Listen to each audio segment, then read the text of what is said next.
So in the 18th century, women wore shifts next to their skin as the layer closest to their skin. It was very similar as the years went by, maybe for some brief period in the early 19th century, early 19th century. They might have not worn chemise underneath their gowns because they were so light and airy and they wanted to be a little risque. But I think that most of the 18th century dolls that you might see in private collections have a shift. And I base this one on the shift that is part of Lady Clapham's, the very famous wooden doll pair, Lord and Lady Clapham, in the Victorian Albert. And, I've seen it in person. I've seen photographs, and this is sort of my approximation of what that shift, how that shift was made. So also in the 18th century, you had a very sort of limited selvage, because this was a little bit before they were already beginning to use sort of industrial looms at this point, probably, I don't know, from the 1750s on, for things like for linen. But a lot of these were just made at a certain set selvage. So what they did was they made the most out of their selvage. So they might cut the shift body on the very width of the selvage. And then what they're going to do, or they did, is they add pieces to shape it. So basically, imagine that you have a set yardage. You want to get as much out of that width. They're going to add these pieces, and it's kind of interesting, I think. Here, I've already started to put this together just to show you a little bit. Sometimes there are shoulder seams, but I'm going to just do this. It's going to get very finicky if you have a shoulder seam here. So this is going to be a kimono cut, which means that you're going to double fold your fabric. You're going to have a double fold here and a double fold here, and you're going to cut it out on that double fold. So if I was to put this together, you see that there's a double fold here, and this is a double layer of fabric here. We just cut that out, and then you have this very sort of nice, clean piece here. So what I'm doing now is I am creating a little channel at the neckline. And the way I'm doing that is I have starched this. Now, I'm not very happy with this particular fabric. I've ordered some. They say this is a lightweight linen. To me, it's not lightweight. This is a medium weight. I've ordered a handkerchief linen, and I'm hoping it's going to be much thinner, because we really want this to be. This is sort of the mock-up garment. We want this to be as sort of light as possible, because you don't want all of that bulk underneath the other elements that she's going to be wearing. She's going to be wearing a corset, and then she's going to have this very tight-fitting dress or bodice that goes over this. So your kit will have a lighter weight material, but this linen is really wonderful. I would starch it. As you can see, it's already started to fray, but as you're doing this neckline, I would basically just starch the neckline, and I would turn this over. This is like, I don't know, it's more than a 16th, but you probably want to just do a 16th. I would turn it over, and then you're going to start to sew it. And it's just going to be a running stitch. They are a lot of, I like to do slip stitches for hems, but I think in this period you're going to see a lot of stitching on the surface. So we're going to be using this linen thread. They actually also, of course they had silk threads and things, but for garments of this usability, they needed to be really strong, because this was a time period where majority, like the upper classes, were wearing clothes that were made of textiles that could not be washed, either because they were silk or because they were heavily embroidered, or sometimes even like hand painted. Some Chinese export silks that were being used for gowns were hand painted. So, they were relatively fragile. So they would be spot cleaned. And I'm not sure if I say this in the instructions, but when I was in high school, I interned, and this is not such a big deal, but I interned at the Metropolitan Museum of Art's Costume Institute.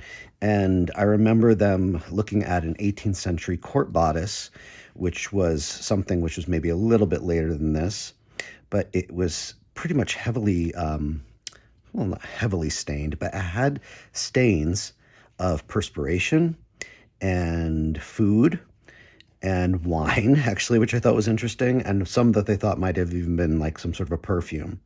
And what that was telling us, it was a very expensive garment that even sort of like these upper classes would have just spot cleaned their garments as opposed to cleaning the entire thing. But the most important thing I guess I'm trying to get at is that the shift was a garment that was going to be laundered and like laundered very often, and they try to keep it as like, at least for the upper classes, as clean and as white as possible. I think that, what did they say about Marie Antoinette? Somebody said that her linen was as white as her soul. So it was very important, I think, for these people to have like these clean and sturdy elements that they could clean on a regular basis and keep really immaculate. So what I'm going to be doing is I'm going to be stitching very close to this fold, and we're creating a little channel here. And that channel is going to be, we're not going to do any sort of eyelets or buttonholes or anything to feed the ribbon in, but we're basically just going to create this little channel, and then we're going to run a ribbon around this, and the ribbon is basically going to help to draw this up to the sort of the neckline. Most of these gowns are going to be rather low, so we want them to be not visible when she's wearing her gown. So I'm just going to keep doing this. And this linen thread is not like the finest. It's actually, I think, was considered to be fine at that time period. And this is from Burnley and Trowbridge, who carry this, historical textiles, or for historical enactment textiles and things like that. So it's very interesting to be working with the linen and the linen thread. You'll have that in your kit. So I'm going to continue doing this, and then I'm going to come back and I'm going to show you what we are going to be doing in terms of adding these additional pieces. So we'll get there, but I just want to show you, it's a very kind of interesting construction. You're going to have these side pieces. We're going to sew the side pieces to both the front and the back, and these are identical. There's no front or back here. You'll just determine what you want to be the front, that's where the ribbon tie will come out. And then the sleeves are actually these rectangles. They're not, it's not about I guess shaping fabric and having leftover pieces that you perhaps couldn't use. You're trying to get as much as you can out of the fabric. At least, this is a very typical construction for this period. So we're going to be sort of, shaping it again by these pieces that we're adding. And the way we're going to be doing is that we're going to be flat felling. Oops, wrong way. We're going to be flat felling the seams. Now, flat felling is just another way of making a seam really extra strong. And when I get to that point, I will come back and I'll show you what I mean by flat felling. And I'm sure, there are many, many videos out there on YouTube and on the interwebs where you can go and you can look and see how people do this. This is one way that I'll show you one way that I know how to do it, but it's by no means the only way. But they're flat felling these because they're basically protecting the seam so it can withstand like heavy cleaning and scrubbing and whatever else they were going to do to it. I don't think they were really bleaching at this point, but basically sun bleaching and drying and ironing, starching, etc. So I'm going to continue doing the neckline. I'm going around here, and then I will come back and I'll show you the first pieced flat fell seam. So we've started flat felling, and the first step is to right sides facing, or whatever your right side, there's no right or wrong side for this linen. You're going to sew this up here and sew it. And you know, I used, stupidly I think, I used less than 1/4 of an inch, and I would say if you're going to be working with this fabric that really easily frays, I would most likely, I did it like 3/16. I would say use 1/4 of an inch, and I think that 1/4 of an inch seam allowance will give you enough to turn over. So basically what you're doing is you're seaming this, you are pressing it open, and I think in the instructions I say to starch. I really say starch these seams because it makes them much easier to work with. It stabilizes the fabric. You're going to press it open, and then you're going to decide which side you're going to have your fell on. And I think just to sort of explain to you what we're doing is we've pressed it open, and then I've trimmed on one side very as close as I can without sort of like, you know, endangering this of pulling apart. I've trimmed one side of that seam allowance pretty close. This is like maybe a little less than 1/8. I've trimmed that off, and then I've pressed it again. I've pressed it towards the side. So now what I'm doing, and you can, I would say probably you don't need to use pins with this because it is so finicky, and I think it'll be much easier as well if you're going to be using a wider seam allowance. You're going to then fold the uncut side of that seam allowance in half, or as much as you possibly can. And what I'm actually doing is I'm sort of like tucking it over the cut side, and you're going to run a small running stitch close to that fold. So I don't know, can you see that? You know, the thing that's so nice about linen is that especially if you're using linen thread, all sorts of blends in together, but you're going to see stitches, and you saw stitches in the 18th century, and nobody really had a problem with that. You know, your linen generally was not showing. I think when you had sort of like removable linen flounces on your, or fine cotton flounces on your gowns that could be removed and laundered, those would be very, very finely sewn. But again, this is for strength. So when you're washing, you're having your garments washed. I'm sure these ladies didn't wash their own clothes. It would hold together. So it's like another version of like a seam finishing of a French seam. And you see this a lot actually in modern clothing in denim. Again, I think to strengthen those seams. So I'm just going to keep going down and folding it and doing a small running stitch. Again, I would say, what is the seam allowance? I just want to tell you. I mean, this was stupid. This is a 3/16. I mean, I would really say do 1/4 of an inch because it's just going to be much. Look, do a 3/16 if you want to. I think on the next side I'm going to do 1/4 because I just think it's just too finicky. And you know, this fabric does fray. So I think that, again, I'm not using pins. I'm just sort of going in. Good thing I didn't cut my nails. And having this very sort of narrow felt seam here. So we're just going to keep doing that. We're going to do that actually on all 4 sides.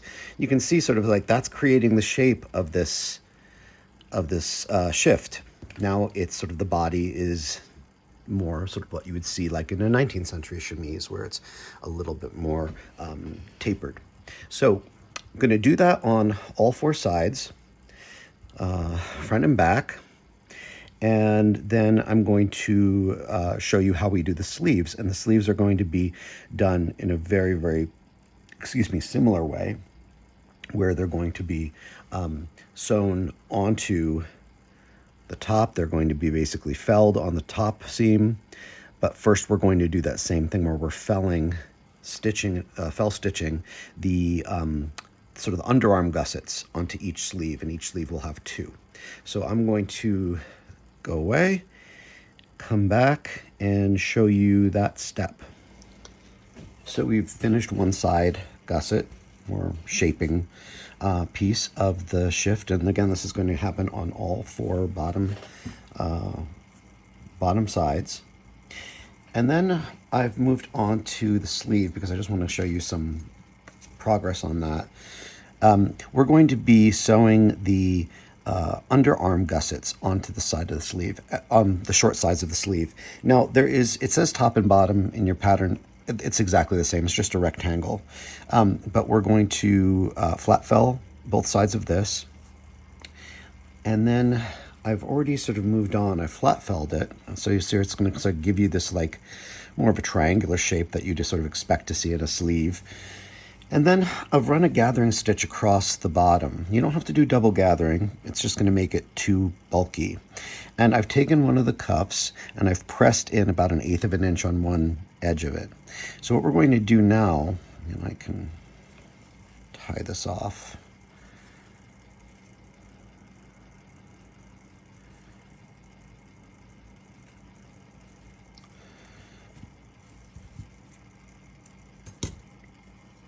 What we're going to do now, and this is make sure that I'm working on the right side, because this linen is just so, I want to make sure I'm working on the side that we have not stitched down the seam allowance on. So we're going to pin this. First, we've gathered the bottom of the sleeve to fit the width of this cuff,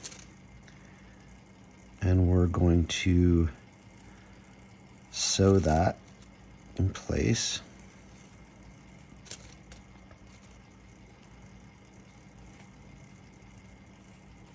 I'm going to sew that in place. We're going to turn that to the inside. We're going to press our seam allowance up into the cuff, and we are going to then top stitch it. We're going to top stitch it right along the edge of this, so we're going to be catching the back of that. You don't have to slip stitch it in place. We're just going to be top stitching it. So I'm going to go and do that. And then when we have a sort of like an assembled sleeve, it's still going to be flat. We're going to find the center of our sleeve, and we're going to find the center of our neckline, where the shoulder line is, and we're just going to sew that straight across. And I think you can flat fell this. I think that's perfectly fine. Or you can overcast it, however you want to do it, because you're going to start to get this little bulk here where the flat felling is meeting flat felling. So I think I'm going to flat fell that, and then we're going to also top stitch again on the, well, it's flat felling, so you're top stitching anyway.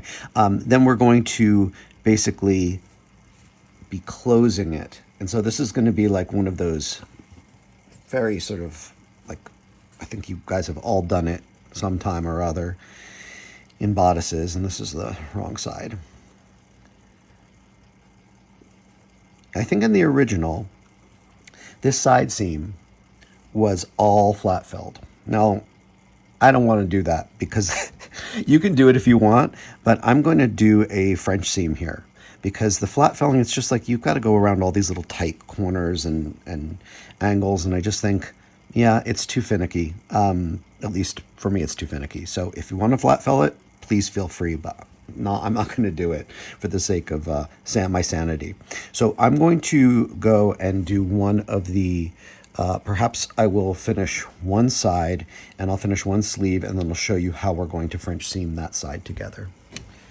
So we're closing up the side. We've sewn, I think the last thing we did was we sewed the cuff on. Then we centered the sleeve on the center of the shoulder and the center of the sleeve. We flat felled that together. Then I think I had explained that probably the original was all flat felled on the side, but to me it's too small, too finicky. Again, if you want to do it, give it a try.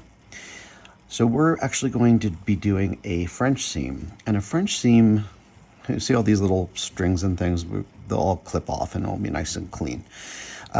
French seaming is when you actually are putting a garment together, wrong sides together. You're seaming it. you're trimming very close to that original seam. So see, there's just like just a tiny little bit. This is a little finicky too, because you want to make sure that you're not trimming so close that you're trimming into your seam. And then you're basically folding it back in on itself, and you're encapsulating that raw edge. So it's just another version of what we did with the felled seams. You're basically making something which is strong. So I'm just going to start this at the bottom, and then I'm going to show you a little trick that you probably already do, but I find it very, very helpful. I'm just going to sew just a little bit of the bottom closed. And what you're doing here is you're just making sure that you're capturing that raw inside seam within this new seam. Not sure if I'm showing up on. It's always so hard with white on white, to make anything show up. I should probably be using black thread, but then I'd have to make this like 3 times. So, okay, I'm just gonna maybe just do it to this pin. And you're gonna want to use, for this project in general, you're going to want to use pretty small stitches. I don't know how many stitches there are per an inch here, but they're going to be, the smaller the stitches you can make, I think probably the more accurate it's going to look because of the scale on the doll. And another thing I just wanted to say is that, I think I'm not an expert on 18th century dolls by any stretch of the imagination, but I do know that a lot of them came with their clothes sewn or nailed on. So having a doll that had a wardrobe that can be changed is actually kind of a special thing. And that's why I think Lord and Lady Clapham are so amazing. It's sort of more like I don't know, maybe they were made for adults rather than children, because they was just so beautiful. And they had, nightgowns and shifts and corsets, and I think they had dressing robes too. So I'm just going to show you this little trick that I use. Before, this will, just imagine this is all sewn up and you've pressed this open. I like to turn up my hem. I'm not sewing it yet. And unlike sort of like a 19th century chemise, this is not going to have a deep hem. This is only going to be like, this isn't even this is more than an eighth, I think, but it's going to be a narrow hem because, again, they don't want to waste material. They want to make every little bit count. So they're not going to have big, extravagant hems. I'm not saying they're extravagant, but they just don't have that same luxury of having, all of this sort of mill-made material to use. And so we're just going to press that across. And so this sort of makes it a little bit easier to do your hem when you need to do it, because you've already done that first press. And so when this is all seamed up, I'm going to press this again a little bit. When this is all seamed together, you're going to just be able to then just turn it up, and you're going to close it with a little running stitch.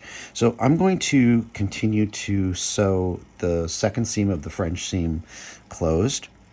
I'm going to let's see if I can get through this quickly. I'm going to apply the shaping elements to the other sleeve and the cuff to the other sleeve, and then I'm going to apply the shaping elements to the sides, and I'm going to French seam it closed. I'm going to hem it, and then I'll come back and show you what it looks like on Belinda. So here she is in her completed shift. One thing just to note is that I've taken a blunt. It's got to be a blunt needle, not a sharp needle. So like a blunt, cruel needle. And starting at the center front, maybe a little bit away from the center front, I've inserted, I think this is about a 19-inch or 18-inch length of ribbon. And I inserted that using that blunt needle all the way through that little channel that we created. And, this shift, as I said, her gowns are going to be cut quite low. Her corset is also going to go over this. So you can see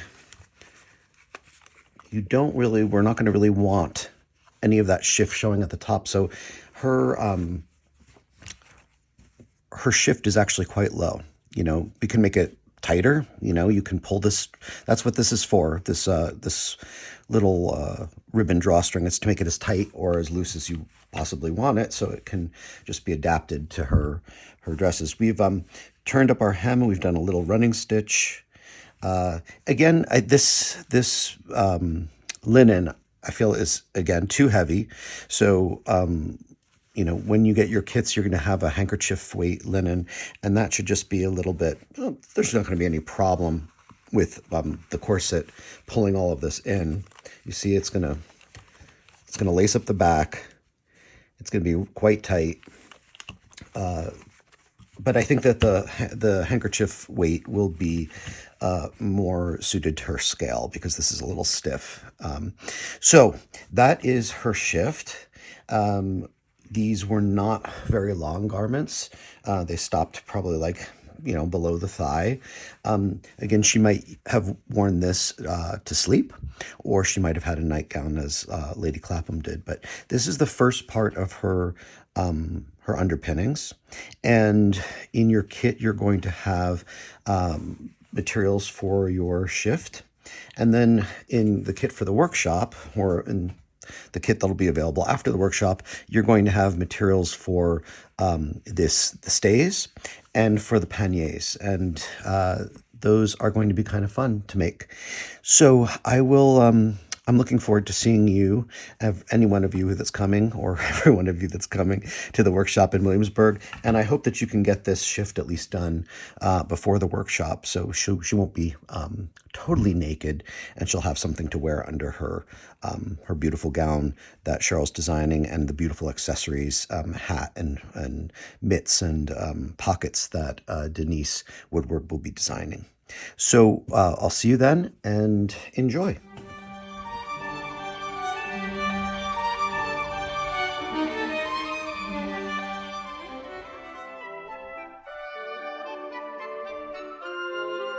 Remember to like, subscribe, and hit that notification button.